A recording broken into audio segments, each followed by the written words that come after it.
le pessimisme et le doute, les vraies paralysies de nos âmes. Frères et sœurs en Christ, que la grâce abonde, que la grâce abondante de notre Seigneur Jésus-Christ coule dans nos vies. Dans plusieurs textes de l'Évangile, ce sont les malades, les possédés qui se manifestent à Jésus, qui demandent la guérison, la libération. Mais dans l'Évangile d'aujourd'hui, c'est le Seigneur lui-même qui vient vers le paralytique de la piscine de Bethzada. Il vient le délivrer de sa paralysie physique et plus encore de sa paralysie spirituelle. Le paralytique de Bethzada est là parmi beaucoup de malades. Il est sûrement désespéré et ne croit plus vraiment à un miracle pour lui. Il a tellement été malade que c'est devenu son quotidien, sa manière d'être et de vivre.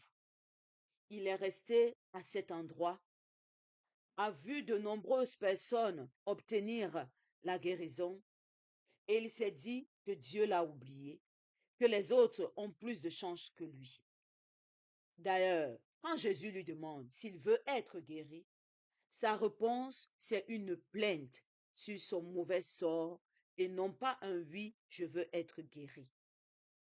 Il était paralysé, pas seulement physiquement, mais aussi dans son esprit. Il avait développé un mental de pessimiste, de personne qui s'attend à un malheur dans sa vie, qui voit sa vie en noir et en sombre, et qui pense que les autres sont mieux que lui, ont mieux que lui. Nous ne pouvons pas croire que le Seigneur l'avait oublié. Non. Mais son mental, sa manière de penser pessimiste, avait attiré le malheur sur lui. Ceux qui croient qu'ils n'ont pas beaucoup de chance et qui ont plus foi au mal qu'au bien, c'est à ceux-là qu'arrive généralement beaucoup de malheurs. Comme le dit Job dans la Bible, la terreur qui me terrifie se réalise et ce que je redoute m'arrive. Job chapitre 3, verset 25. Cette manière de penser avait donc paralysé sa vie. Sa peur était devenue sa réalité, au point de l'empêcher de saisir la grâce de Dieu lorsqu'elle se présentait à lui. Mais lorsque Jésus vient, il peine à saisir sa grâce. Et même lorsqu'il a guéri, il ne cherche pas à savoir qui lui a fait du bien pour le remercier. Cette paralysie nous affecte aussi souvent.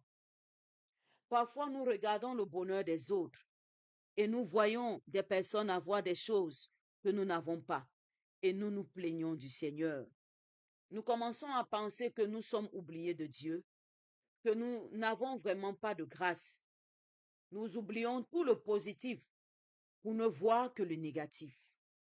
Cette pensée emprisonne parfois tellement notre esprit de telle façon que nous n'arrivons qu'à être pessimistes sur l'avenir, à croire que nous n'aurons pas ce que nous désirons ou à avoir peur de ne jamais l'avoir.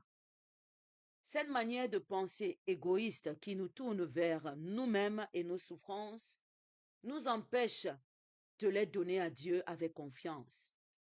Parce que si nous ne croyons pas vraiment que Dieu est aussi notre Dieu et qu'il fait et fera tout pour notre bonheur et notre épanouissement, il nous donnera du travail, un mari, une femme, des enfants, la paix dans la famille.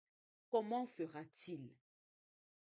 Heureusement que le Seigneur n'attend pas que nous venions à lui ce matin. Il s'approche de nous comme il s'est approché de ce paralytique.